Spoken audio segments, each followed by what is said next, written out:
Yun nga mga kabi, bagong chismis natin, mainit-init pa. So, nakakatuwa lang mga kabi nun. Sa ano na, buntis ka, 9 months, tapos bumirit ka pa ng bumirit. Bonggang na to, todo na. Birit ka talaga ng birit, no?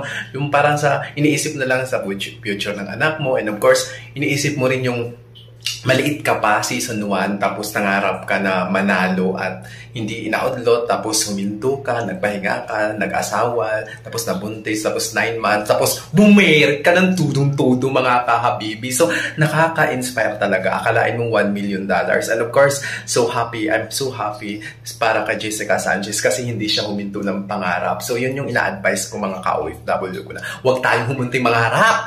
Kahit na gurang na tayo, kahit ano, go lang ng go. Dapat ano lang yung goal natin, maging positibo lang tayo sa buhay mga kabib. Akalain mo, sobra lang talaga yung fighting spirit ni Jessica Sanchez.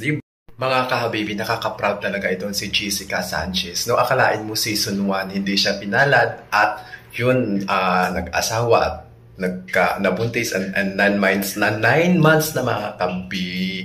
Oo mga kahabibi, and of course season 20 na at talagang ganito talaga beb, no mga kabe, mga ka-OFW ko, mga kapwa ko Pilipino na wag panghinaan ng loob. Go lang ng go, adya lang, kahit matanda na tayo, kahit ano, basta wala pong matanda sa pangarap mo.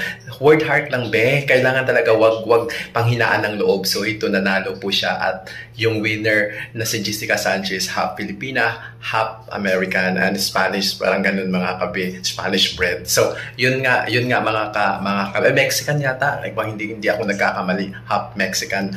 So yun na nga mga kahabibi, napakasaya para